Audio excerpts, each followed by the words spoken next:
Hey, what's up guys? I hope everything is going well and that you are fit and healthy as always. Today I'm talking about something that we all have experienced in our life and some of us still do, and that is the calorie trap. Now, the calorie trap is what we believe or what we think is right, but it's definitely the complete opposite, all right? Now, the easiest way to explain this is, what is the first thing that comes up when someone talks about calories, right? If they say, hey, like, you need to watch your calories or you need to eat this amount of calories, what is the first thing you think, right? That comes up, that you hear often. I say it myself. I do say it as well because it's true, but there's a trap towards that. That's why I'm making this video. So the thing that you hear is you need to be in a calorie deficit to lose weight, and you need to be in a calorie surplus to gain weight, right? But they don't explain what exactly that means, how it works, and how do you actually perfect it so that you can get the results that you want. All right. So clearly, if I had to, and I mean, I've watched Naked and Afraid, where they send people into the desert or into the forest, no clothes, no food. They have to fend for themselves, and for 21 days they eat nothing. Sometimes they'll find like berries, and it's like 50 calories for this handful of berries, and that's about it. That's what they eat for the whole 21 days, and they lose like 10 kilograms, right?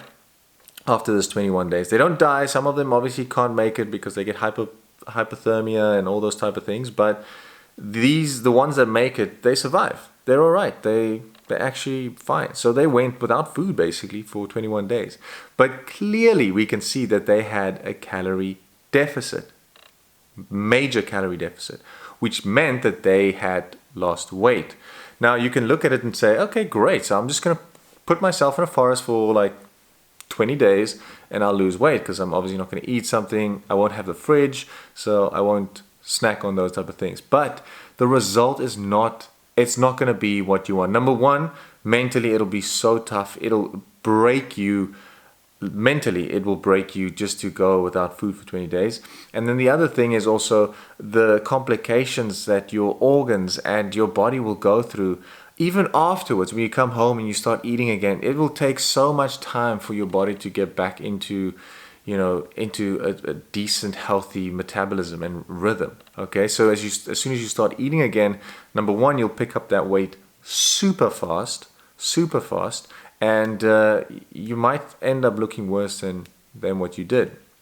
All right, so that is the one thing. Then the surplus. Now people say you can eat as much as you want. I'm going to give you the right way to do it. I'm first explaining the ways that we kind of think, the ways our mind works. Now the surplus, for instance, now people think, okay, great, I just need to be in a calorie surplus. I can eat as much as I want as long as I train. Everything is going to go into my muscles, right? That's what the guy says. That's what the personal trainers say. Eat and it's going to go into your muscles, like train hard.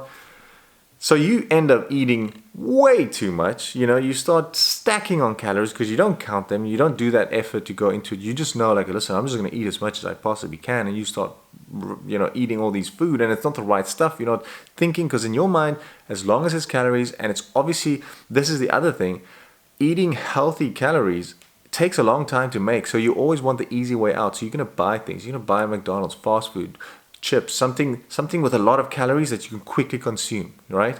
So you want to get that calories up. And then eventually you'll end up after the 20 days or the month or 2 months, and yes, you will have picked up 5 to 10 kilograms, but it's not pure muscle. It's fat. You've picked up weight, all right? Bad weight. So there's a very fine line between just you need to be in a deficit and you need to be in a surplus. Now let me explain quickly my thoughts, my opinion, and what I believe is accurate. I'm not going to go into too much detail. It's just to explain so you can just have the basics and just know what it is, right? So being in a calorie deficit, you don't want to, like I said, go to the extreme where you just take a lot of calorie deficit. You normally want to be about 300 to 500 calories underneath your base calories for the day. All right, so let's say if the average male needs about 2,500 calories to maintain his weight, and the average female needs about 2,000 calories to maintain her weight, and you want to have 500 less, clearly you don't then just need to eat 2,000 calories if you're a male and 1,500 calories if you're a female. And that will then get you to lose weight in a sustainable way where you still have enough calories in the day for energy. You are not suffocating yourself and starving yourself. You're having food, but every single day you are in a little bit of a deficit. And it's the same when you are trying to gain weight. There's no need for you to go eat 4, 5, 6,000 calories every day to try and gain weight. You need to eat healthy food the same amount. If you again average 2,500 for a male and 2,000 for a female, you need to then have a surplus of about 500 calories. Anything from 300 to 500 calories on a daily basis. So now instead of having the 2,500, you now have 3,000 calories if you're a man and 2,500 if you're a woman. But make sure that the food that you eat is still healthy. It's not just fast food and fatty things. It's pure protein, good complex carbs, vegetables, fruit, even sugar, but good sugar in your fruits and yogurts and peanut butters and things like that. Like really be healthy and look what you eat. And then what will happen is the same way. Every day 500 grams surplus or 500 calorie surplus will end up being 3,500 surplus in the week, which will gain you a kilogram of weight. Now in that kilogram of weight, I must warn you that that kilogram of weight will unfortunately not just be pure muscle. There will be some fat involved, so you'll probably pick up about 500 to 700 grams of muscle, and the other 250 to 300 grams will be fat. But that is fine. That is a normal thing when you bulk up and when you're trying to gain weight. Because once you're done, once you finish, once you got to your main goal, you can just cut down. That's why they have seasons where you shred. All right.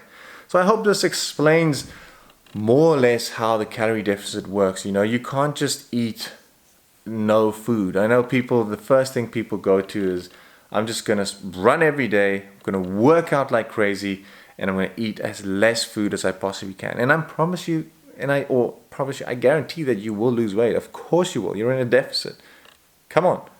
But it's not sustainable. It's not a good way. It's not healthy. You can speak to any doctor. It's not the way to go. All right? There are better ways. And this is just like a quick example or just some tips on that. But if you have more questions on calorie deficit, on calories, kilojoules, whatever it is, leave them in the comments down below. I will answer every single question you have. It doesn't matter how high or low the question is. I will answer them in full detail. All right?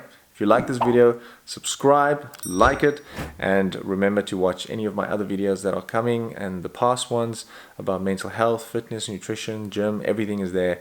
I'm looking forward to seeing you on them as well. All right. Have a beautiful day. We'll chat soon. Thank you.